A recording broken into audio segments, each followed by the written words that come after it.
नमस्कार प्रिय भक्तजनों, हरे कृष्णा, राधे राधे। आज मैं गंगा दशहरे के पावन पर्व पर एक कथा लेकर आई हूँ। गंगा दशहरे की कथा है। जो भक्तजन गंगा दशहरे का व्रत रखते हैं, गंगा दशहरे की पूजा करते हैं, किस तरह से पूजा करनी है सबसे पहले जान लीजिए। आपको क्या करना है, अगर आपके पास में आपके घर के नज़दीक में कोई भी पवित्र पानी का कोई स्थान है तो वहाँ पर आप 2 दीपक, 5 दीपक, 7 दीपक, 10 दीपक इस तरीके से आप प्रज्वलित कर सकते हैं। 10 की संख्या का बड़ा महत्व होता है आज के दिन। और मैं आपको बताना चाहूँगी कि जैसे आप पवित्र नदी के किनारे नहीं जा सकते, कहीं भी जलाशय के पास में नहीं जा सकते, तो आप अपने घर पे भी पवित्र नदी जैसा फल प्राप्त कर सकते हैं। जैसे कि एक भगोना होता है या एक थाली होती है। थाली के अंदर हल्का सा थोड़ा सा गंगा जल डाल लीजिए और उसके अंदर थोड़ा पानी डाल लीजिए।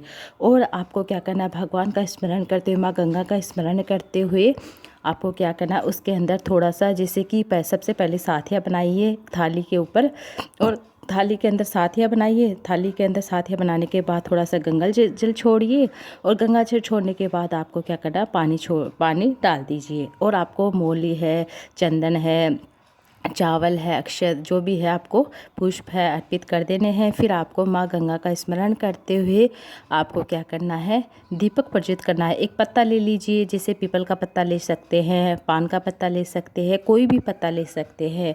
आपके घर के आसपास में जो भी पत्ता है उसके ऊपर आपको एक दीपक अर्थात एक बाती, गोल बाती बनाकर आपको उसके ऊपर रखकर और उसके तिलक लगाकर आपको प्रज्वलित करके उसके अंदर छोड़ देना है। फिर आपको इस तरह से 2, 4, 5 ऐसी संख्या, 2, 5, 10 ऐसी संख्या में आप इस तरीके से कर सकते हैं। माँ गंगा का स्मरण करते इस तरह से आप पूजन कर सकते हैं। अगर आप व्रत रख रहे हैं तो आप कथा जरूर सुने। कहते हैं कि अगर आप व्रत रखें या ना रखें, कथा सुनने और इस तरह से पूजा करने से भी हमें फल मिल जाता है। अब मैं आपको कथा सुनाने जा रही हूँ।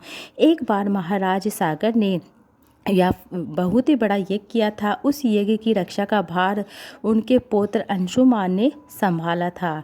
इंद्र ने सगर के इस यज्ञ को अश्व का अपहरण कर लिया था और यह यज्ञ के लिए विघ्न था। परिणामतः अंशुमान ने सगर की जो 60,000 प्रजा लेकर अश्व को खोजना शुरू कर दिया था और सारा भूमंडल खोज डाला था। अश्व नहीं मिला। फिर अश्व को पाताल लोक में खोजने के लिए पृथ्वी को खोदा गया। खुदाई कर देखा कि साक्षात भगवान महर्षि कपिल के रूप में तपस्या कर रहे हैं। उनके पास महाराज सगर का अश्व घास चर रहा था। वहाँ प्रजा उनके देखकर चोर चोर चिल्लाने लगती है। महर्षि कपिल के समाधि टूट जाती हैं और ज्योति महर्षि ने अपने अग्नि नेत्र खोले। जैसे ही उन्होंने नेत्र खोले त्यों ही सारी प्रजा भस्म हो जाती है। इन मर्त लोगों के उद्धार के लिए महाराज दिलीप के पुत्र भागीरथ ने कठोर तपस्या की थी और भगीरथ के तप से प्रसन्न होकर ब्रह्मा ने उनसे वर मांगने को कहा था। भगीरथ ने गंगा की मांग की। इस पर ब्रह्मा जी ने कहा कि राजन, तुम गंगा का पृथ्वी पर अवतरण तो चाहते हो, परंतु क्या तुमने पृथ्वी से पूछा है कि वह गंगा के भार तथा वेग को संभाल पाएगी? मेरा विचार है कि गंगा के वेग को संभालने की शक्ति केवल भगवान शंकर में ही है। इसलिए उचित ये होगा कि गंगा का भार और वेग संभालने के लिए भगवान शिव का अनुग्रह प्राप्त करो, भगवान शंकर की तपस्या करो। भागीरथ ने वैसे ही किया। उनकी कठोर तपस्या से प्रसन्न होकर ब्रह्मा जी ने गंगा की धारा को अपने कमंडल से छोड़ा। तब भगवान शिव ने गंगा की धारा को अपनी जटाओं में समेटकर भगवान की भोलेनाथ की कठोर तपस्या करने के बाद भागीरथ ने यह किया। तब भगवान शिव ने गंगा की धारा को अपनी जटाओं में समेटकर जटाएं बांध ली। इसका परिणाम ये हुआ कि गंगा को जटाओं से बाहर निकालने का पथ नहीं मिल सका। अब महाराज भागीरथ और भी अधिक चिंतित हो गए थे। उन्होंने एक बार फिर भगवान शिव की आराधना, घोर तपस्या शुरू कर दी। तब कहीं भगवान शिव ने गंगा की धारा को मुक्त करने का वरदान दिया। इस प्रकार शिव जी की जटाओं से छूटकर गंगा जी हिमालय की घाटियों में कल